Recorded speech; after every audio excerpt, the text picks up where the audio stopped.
두 번의 예배, 두 가지 결과라는 제목으로 말씀 나누고자 합니다. 만일 여러분께서 대통령 혹은 왕이 되신다면 가장 먼저 무엇을 하시겠습니까? 경제를 살리는 것, 여러 기준들을 점검하고 새로운 기준들을 다시금 세우는 것, 민생을 돌아보는 것, 대부분 비슷하실 겁니다.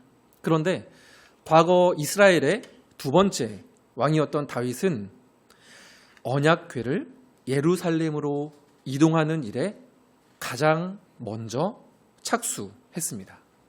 언약궤는 말 그대로 약속의 말씀이 기록된 돌판이 담겨져 있는 나무로 만든 궤입니다. 사진을 한번 보여주시면 아마 이제 다들 익히 아시겠지만 그래도 이렇게 좀 보여드리면 사진처럼 저게 이제 궤이죠. 이제 겉을 이제 금으로 이제 입히고 안에는 사실 조각목으로 이제 만든 그러한 궤인데 천사가 위쪽에 날개를 펴고 이렇게 싸고 있죠.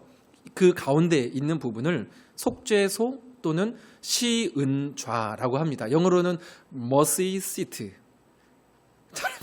mercy seat, 그죠? 은혜의 자리, 은혜를 베푸는 자리라고 합니다. 그리고 하나님의 임재는 바로 저 시은좌, 시은소라가 불리우는 저 그룹 사이, 천사 사이에 하나님께서 임재를 하시죠. 출애굽기에 보면 이런 말씀이 있습니다. 속죄소를 궤 위에 얹고 내가 너에게 줄 증거판을 궤 속에 넣으라. 그 다음 절이요. 거기서 내가 너와 어떻게 하고요? 만나고 속죄소 위 곧 증거궤 위에 있는 두 그룹 사이에서 내가 이스라엘 자손을 위하여 너에게 명령할 모든 일을 너에게 이르리라. 하나님을 향한 하나님의 임재를 한다는 것은 하나님을 마주한다는 것이죠. 그리고 그것은 곧 예배를 뜻합니다. 언약궤를 다시 예루살렘으로 가지고 온다는 것은 단순히 물건을 옮기는 것이 아니라 하나님을 대면하여 하나님께 묻고 또 하나님께 듣고자 하는, 찬양하고자 하는 예배의 행위라고 볼 수가 있습니다.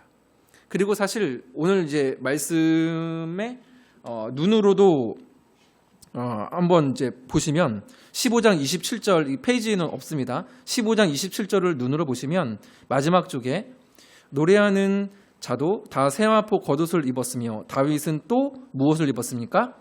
배의 에봇을 입었고, 배의 에봇은 왕의 옷이 아니라 누구의 옷일까요? 제사장의 옷입니다. 즉 궤를 다시 예루살렘으로 이스라엘의 수도로 옮긴다는 것은 예배의 행위이고, 구체적으로 조금 더 구체적으로 말을 하면 예배를 위한 준비의 행위. 사실 준비조차도 예배에 포함된다 볼 수 있지 않습니까? 즉 예배의 행위이고 예배를 말씀하시는 본문이 오늘 역대상 15장이라고 볼 수가 있습니다. 그런데 사실 이것 때문에 사람이 죽었습니다. 오늘 우리가 살펴본 역대상 15장은 언약궤를 예루살렘으로 이동시키기 위한 두 번째 시도였고요. 앞에 장인 역대상 13장에 첫 번째 시도가 기록이 되어 있는데 여기에서 사람이 죽습니다. 궤는 하나님의 규례대로 따르면 사람이 손으로 만지면 되지 않습니다. 만지면 안 되는데 그만 소가 놀라서 이렇게 막 뛰면서 수레에 있던 궤가 넘어지려고 하자 그것을 넘어지지 않게 하기 위해서 붙들게 되는데 이 사람이 이제 웃사라는 사람인데 궤를 붙들어서 그 자리에서 죽고 맙니다. 즉 실패한 예배였던 거죠. 이 일을 다윗이 겪으면서 그의 심정은 여러분 어땠을까요? 이제 막 사울이 폐위가 되고 여러분들이 이제 막 왕의 자리에, 대통령의 자리에 올랐습니다. 그래서 모든 백성들을 다 모으고 이제 정말로 아버지 앞에 예배를 드리려고 했는데 그게 실패로 들어갔다. 하나님께서 받지 않으셨다. 그렇다고 한다면 인도자인 여러분의 입장에서 마음이 어떻겠습니까? 굉장히 크게 낭망하고 두려움이 몰려왔을 겁니다. 그래서 이 역대상 이 13장에도 기록이 되어 있고 또 병행 복문이라고 볼 수 있는 사무엘하 6장에도 보면 다윗이 두려워했다라고 둘 다 기록을 하고 있습니다. 그럼에도 불구하고 다윗이 재차 시도를 한 거죠. 그게 이제 오늘 두 번째 이 시도인데 이 두 번째 시도는 성공이었습니다. 그럼 우리가 여러분 질문을 던져볼 수 있습니다. 첫 번째 시도와 두 번째 시도에는 어떤 차이가 있었던 걸까요? 같은 하나님입니다. 동일한 법궤이고 동일한 다윗이었는데 왜 한 번은 실패하고 왜 한 번은 성공했을까요? 그래서 이런 질문을 가지고 오늘 말씀을 본격적으로 좀 나누어 보고자 하는데요. 예배의 성패는? 이라는 질문을 던져보고자 합니다. 자, 먼저 첫 번째로 말씀드리고자 하는 예배의 성패는 우리의 갈망함에 달려 있습니다. 궤를 이동하기 위한 첫 번째 시도 후에 3개월이 지난 시점입니다. 3개월이면 그렇게 긴 기간이 아니죠. 그 실패의 충격이 채 가시지 않았을 겁니다. 모든 백성들이 다 보는 앞에서 다윗의 예배가 거절되었습니다. 그 충격, 그 두려움, 그 위축됨이 얼마나 컸겠습니까? 사울의 신복이 아직도 사울을 이렇게 조금 추앙하던, 이렇게 잘 따르던 신복들이 분명히 있었을 겁니다. 백성들 가운데에도 아이고 우리 사울 왕이 하면서 그 사울을 그리워하는 사람들도 분명히 있었을 겁니다. 이 사람들이 이렇게 말을 했을지도 모르죠. 다윗 왕이시여, 아무래도 당신의 예배는 하나님께서 원하시지 않는 것 같습니다. 또 다른 사람이 죽으면, 목숨을 잃으면 어떻게 하실 겁니까? 너무 위험합니다. 제가 다윗이라면 굉장히 위축되었을 것 같습니다. 여러분이 만일 다윗이라면 어떠셨을 것 같습니까? 그런데 여러분 생각을 해보면 그러한 예배라는 정말 영광스러운 그 목적을 향한 항해가 마냥 순탄할 수만 있겠습니까? 우리가 예수님만 떠올려 봐도 결코 그렇지 않음을 알 수 있죠. 십자가에 달리시기까지, 부활하시기까지 얼마나 많은 장애물들이 예수님께 있었습니까? 수많은 사람들이 앞태클, 옆태클, 백태클 다 걸었죠. 종교 지도자들, 가족들, 심지어는 사단까지 예수님을 넘어뜨리려 했습니다. 사도 바울과 제자들의 삶 또한 마찬가지였죠. 육신의 문제, 인간적인 연약함들, 인간 관계의 문제들 할 것 없이 많은 장애물 투성이의 삶을 살아갔습니다. 오늘날 우리 성도의 삶에도 이러한 장애물들이 나타난다면 하나님을 향한 뜨거웠던 마음들이 차갑게 식어버리기도 하죠. 그런데 바로 이때 장애물 앞에서 내가 품은 하나님을 향한, 하나님의 임재를 향한, 예배를 향한 그 갈망의 내용과 크기가 드러납니다. 무슨 말이냐면 정말로 내가 하나님을 앙망하고 갈망하고자 하는, 예배자로 주님 앞에 서고자 하는 그 갈망의 크기가 있다고 한다면 내 앞에 있는 장애물은 더 이상 장애물이 될 수 없다라는 것이죠. 다윗은 고민했을 겁니다. 분명 고민했을 거예요. 그 충격이 굉장히 컸기 때문에 그렇죠. 정말 내가 원했던 것이 예배였는가? 다른 것을 내가 그것을 위해서 취하고자 했던 것은 없었을까? 내가 이제 막 왕으로 올랐는데 나의 능력을, 뭔가 나의 위치를 더욱더 견고하게 하고자 하는 인간적인 마음은 없었을까? 백성들 앞에서 나의 명예를 위해 향한 것인가? 그래서 내가 레위인들이 아니라 천부장들, 백부장들, 그런 군대 지휘관들과 의논을 했었나? 역대상과 사무엘 하에 보면 첫 번째 시도를 할 때에는 레위인들과 의논하지 않습니다. 지휘관들과 의논을 합니다. 원래 궤를 옮기고 성물을 관장하는 것은 레위인들이기에 그 예배의 절차, 제사하는 그 과정들은 레위인들과 의논을 했어야 했죠. 근데 다윗은 그것을 미처 생각하지 못했습니다. 갈망의 내용이 다르고 갈망의 크기가 작다면 장애물은 여전히 내 앞을 가로막고 있겠죠. 그러나 장벽 너머를 향한 방향이 정확하고, 이 부분 여러분 생각보다 중요합니다. 갈망의 방향이 정확하고 내 갈망이 크다면 장벽은 뛰어넘을 수 있습니다. 하나님의 임재를 향한 다윗의 갈망은 그 무엇보다 컸습니다. 주의 임재만이 자신과 온 백성들의 삶을 진정으로 충만케 하리라는 살아있는 경험이 이 다윗에게는 있었어요. 그래서 시편 27편 4절에 보면 이런 말씀이 있습니다. 같이 한번 읽어주시면 좋겠습니다. 같이 읽겠습니다. 내가 여호와께 바라는 한 가지 일 그것을 구하리니 곧 내가 내 평생에 여호와의 집에 살면서 여호와의 아름다움을 바라보며 그의 성전에서 사모하는 그것이라. 시편 27편은 다윗이 사울 왕에게 살해 위협을 받으며 쫓겼던 그 시기에 쓰여진 시라고 학자들은 말을 합니다. 근데 그 다윗은 안락한 은신처를 구하지 않고 오직 한 가지 일, 주의 임재만을 사모했습니다. 그죠? 말씀 보시면 내가 여호와께 바라는 한 가지 일, 그것을 구하리니. 주의 임재만을 사모했죠. 원문을 보아도 가장 앞에 원래는 사실은 다른 그 품사의 단어가 나와야 되는데 한 가지 일이라는 단어가 히브리 원문의 가장 앞에 나와서 강조를 합니다. 다윗은 하나님 한 분만으로 자신의 심령을 채워본 경험이 있었습니다. 때문에 그 갈망함의 크기, 그 갈망함, 그 큰 자신의 그 존재를 채울 수 있는 하나님의 존재로 채웠던 경험이 있었기에 그 상황 가운데에서도 하나님을 향한 하나님 내가 그 한 가지만을 당신의 임재만을 구하겠다는 고백을 할 수 있었죠. 여러분들에게 간단하게 한번 질문 드리기를 원합니다. 여러분은 어떠십니까? 하나님 한 분만으로 체험받은 경험이 여러분 있으십니까? 정말로 하나님 정말 주님이면 충분하군요. 네 주님 이거면 충분하군요 라는 그런 고백이 있으신지 그때가 언제인지 여러분 돌아보시면 좋겠습니다. 진실로 주의 임재를 갈망하고 예배하고자 하는 마음이 나의 심령 가운데 있다면 그것이 어떠한 무엇이 여러분 문제가 되겠습니까? 장소가 환경이 여러분 도구가 문제가 될까요? 제가 이렇게 잘하는 목사님은 아닌데 이렇게 좀 몇 번 이렇게 주고받았던 그 목사님이 이제 평택에서 목회를 하시는 목사님이신데 그 목사님이 하루는 이런 말씀을 하시더라고요. 우리 교회의 예배자들은 굉장히 멀리서 옵니다.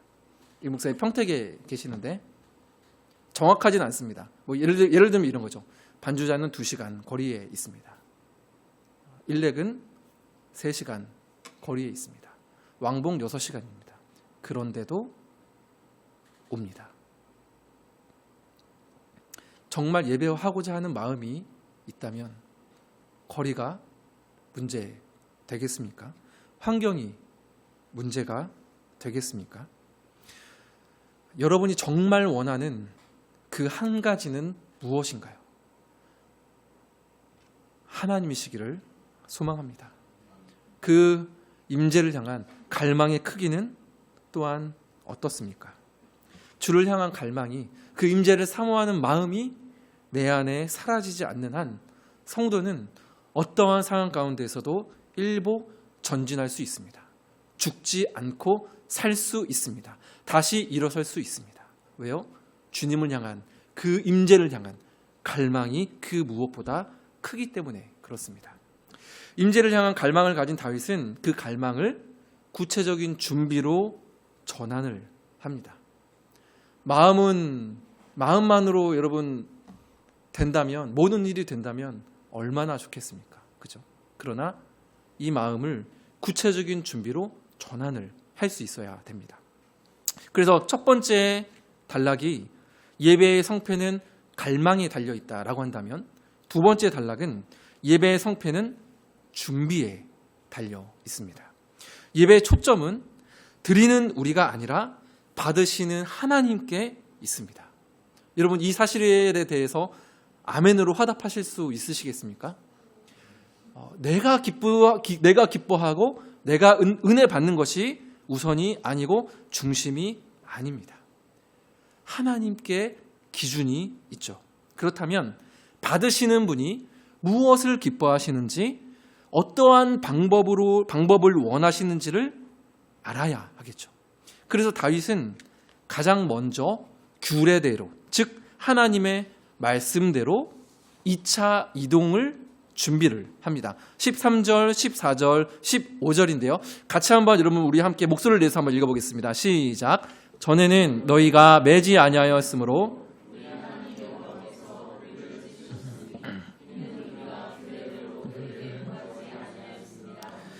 이에 제사장들과 레위 사람들이 이스라엘 하나님 여호와의 궤를 메고 올라가려 하여 몸을 성결하게 하고, 모세가 여호와의 말씀을 따라 명령한 대로 레위 자손이 채에 하나님의 궤를 꿰어 어깨에 매니라. 아멘. 첫 번째 시도가 실패로 돌아간 이유는 궤를 막대기 같은 이 채에 꿰어서 어깨에 매라는 말씀을 간과하고 수레에 실어서 이동을 했기 때문에 그렇습니다. 수레는 블레셋이 우상을 실어 나르던 방법이었고요. 그 레위기에도 보면 아론의 아들들 나답과 아비후가 하나님께서 정하신 불이 아니라 다른 불을 분향을 했다가 불이 나와서 이 두 아들을 삼켜서 그 자리에서 즉사했던 사건이 기록되어 있죠. 다윗은 왕임에도 불구하고 자신의 과실을 겸손히 인정했습니다. 누구보다 간절히 기도했을 것이고 누군가의 조언에도 귀를 기울였을 것입니다. 그러면서 한 가지를 깨닫게 된 거죠. 마음만으로, 열정만으로 되는 것이 아니라 하나님의 방법이 필요하구나. 그제서야 레위 자손들에게 조언을 구했을 겁니다. 우리의 목적이 하나님이라면 여러분 방법도 하나님의 방식이어야 합니다. 아무리 선한 목적이라 하더라도 방법이 거룩하지 못하거나 지극히 인간적인 방법들이라면 당장은 효과가 있을지 몰라도 그것은 결코 선이 될 수 없습니다. 그래서 다윗은 철저히 규례대로 준비했습니다. 전에는 지휘관들을 불러서 논의를 했다고 한다면 이제는 완전히 달라집니다. 레위인들을 불러서 구별하여 세우고, 또 14절 마지막에 있는 것처럼 몸을 성결하게 합니다. 구약을 보면 몸을 성결하게 하는 이 의식 후에는 항상 하나님의 축복이 임했습니다. 그리고 하나님께서 명령하신 방법대로 채를 깨어 어깨에 메었습니다.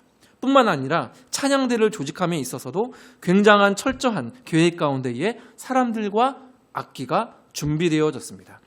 눈으로 보시면 오늘 말씀 다음 절인 16절부터 24절까지가 전부 다 찬양단에 대한, 찬양대회에 대한 그러한 말씀들이죠.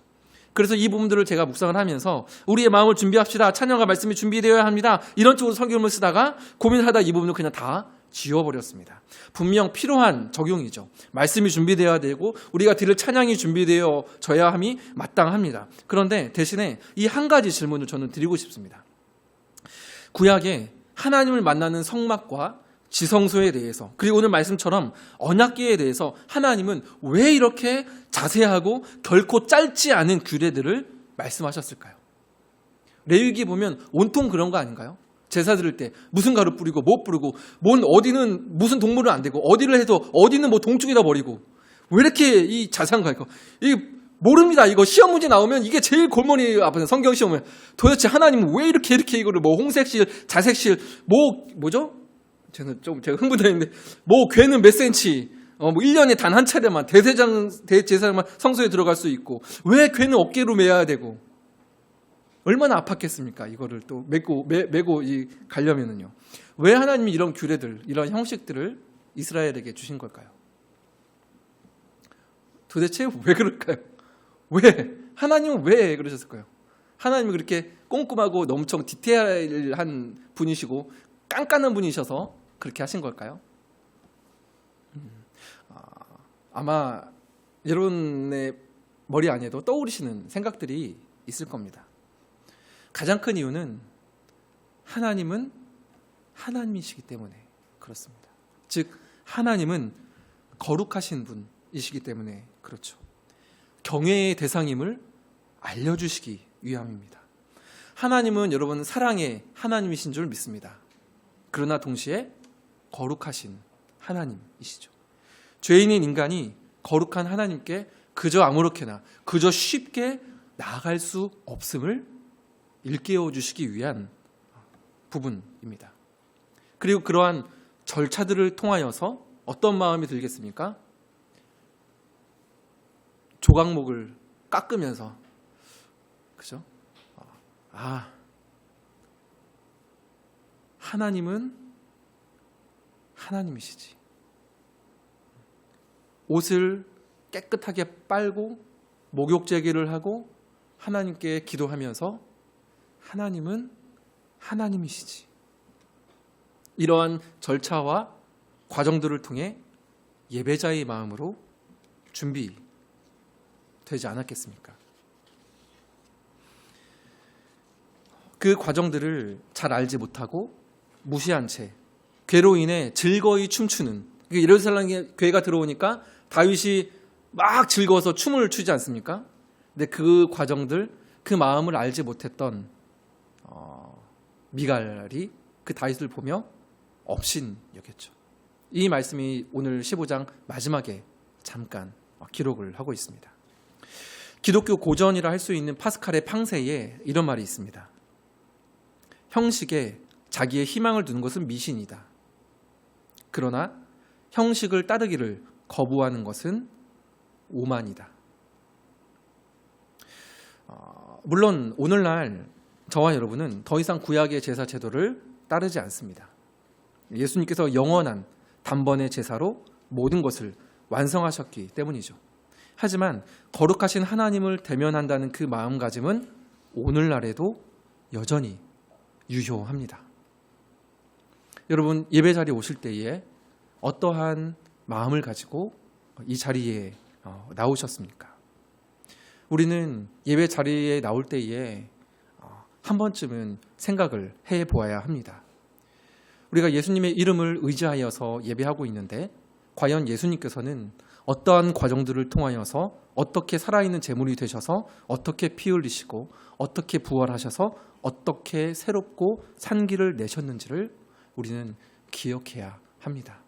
십자가에서 흘리신 그 피, 그 눈물, 그 땀, 그것 없이 우리는 예배할 수 없는 존재들이라는 것이죠. 오늘 어떻게 보면 오늘 결론이라고 볼 수 있는 세 번째 단락인데요. 이 부분은 저를 한 번만 따라해 주시면 감사하겠습니다. 예배의 성패는 우리의 최선과 하나님의 도우심에 달려 있습니다. 예배는 하나님의 주권적 은혜, 즉 도우심과 우리의 최선의 준비가 만나는 자리입니다.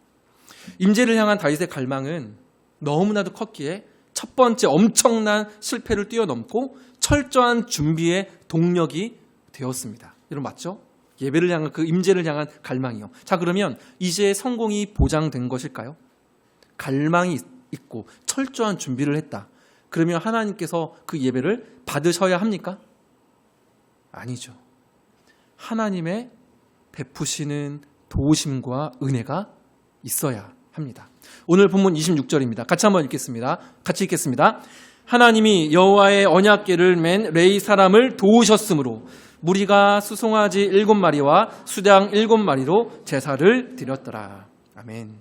규례대로 레위인들이 어깨에 메고 이 궤를 메고 갔지만 그들만의 힘으로 된 것이 아니었습니다. 하나님의 도우심이 있었죠. 근데 이 26절에 조금 재미있는 해석이 하나 있습니다. 같은 이야기를 담고 있는 사무엘하 6장 13절에 보면 이런 말씀이 있는데요.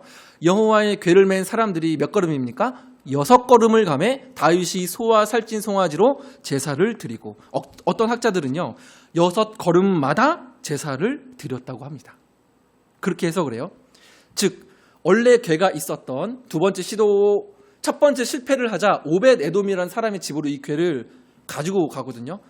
다윗이 나 두려워서 못 가져오겠다 하면서 오벳 에돔의 집으로 이 궤를 이동시킵니다. 근데 이 오벳 에돔의 집에서 예루살렘까지는 약 21km, 20km 정도의 거리가 있습니다. 근데 만일 6걸음마다 제사를 드렸다면 동물들을 죽였어야 되겠죠? 그러면 여러분 그 길의 광경이 어떠했겠습니까?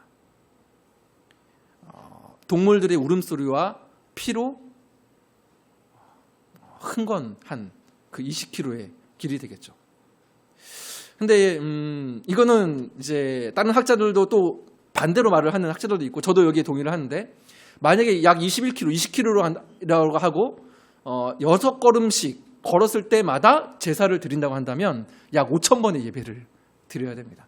제사를 드릴 때 한 마리의 소만 제사를 드린다고 해도 5,000마리의 소가 필요하죠. 현실적으로는 가능하지 않은 해석이라고 저도 생각을 하고, 첫 6걸음을 떼고 나서 아무 어떤 하나님의 어떠한 제재나 이런 것이 없음을 감사하면서 그 후에 제사를 드렸다는 해석이 저는 맞다고 봅니다. 그런데 이 6걸음이 예배자로서 할 수 있는 최선이며, 그 이후에 비로소 하나님의 완성을 상징하는 7이라는 완전수가 온다고 우리가 이 말씀을 해석한다면 어떻습니까? 우리의 최선을 다한 6걸음 이후 하나님의 완성, 도우심이 있다는 것이죠. 어떻습니까? 우리의 최선 이후에 하나님이 도우신다는 것이 오늘 우리가 살펴본 역대상 15장에 딱 들어맞는, 요약하는 그러한 해석이 아닐까요? 마지막 적용을 하고 오늘 말씀을 정리하고자 합니다. 어떤 적용을 할까 고민을 오늘 아침까지도 고민을 많이 했습니다. 이러한 고민을 했으면 좋겠습니다. 여러분, 우리가 하나님 앞에 예배드리는 자로서 우리의 태도와 우리의 기준을 높였으면 좋겠습니다. 우리의 태도는 항상 0에서, 제로에서 시작을 하면 좋겠습니다. 말씀드렸던 것처럼 숫자 6은 사람의 수, 다른 말로 하면 우리의 수고를 의미한다라고 볼 수가 있습니다.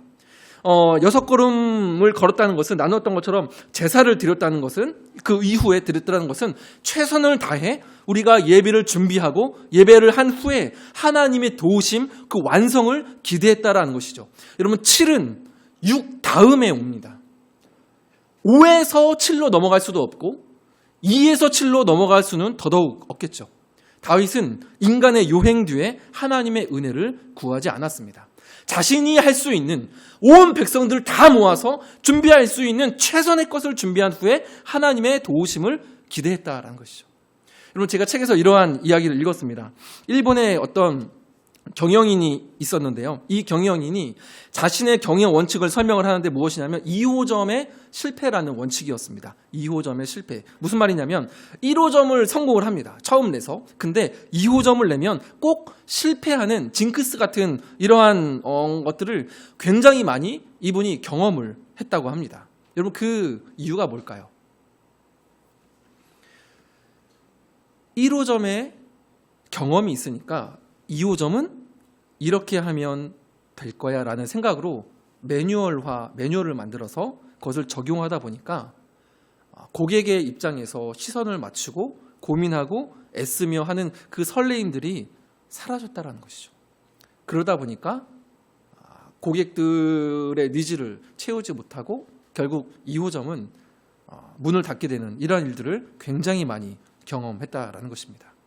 이것이 바로 실패를 불러오는 태도가 아닌가 싶습니다. 그동안 내가 어떻게 습관을 따라, 관성을 따라 관성에 기댄 그러한 예배자로서의 태도들, 그러한 부분들을 우리가 다시 한번 돌아보고 또한 끊어낼 것이 있다고 한다면 끊어낼 수 있어야 합니다. 예배는 항상 제로에서 시작할 수 있어야 합니다. 태어나 처음 예배한다는 심정으로 주님께 물으며 나를 어떻게 구원하셨는지, 십자가에서 어떻게 피를 흘리셨는지를 돌아보며 0에서 시작하여 6걸음까지 우리의 최선으로 나아가야 합니다. 바라기는 매주 0점에서 1점도 아닌 매주 0점에서 우리의 마음과 찬양과 말씀이 준비되어 또한 하나님의 도우시는 그 전적인 은혜에 감사하며 주께서 기뻐 받으시는 예배자로 세움받는 저와 여러분들이 되기를 간절히 소망합니다.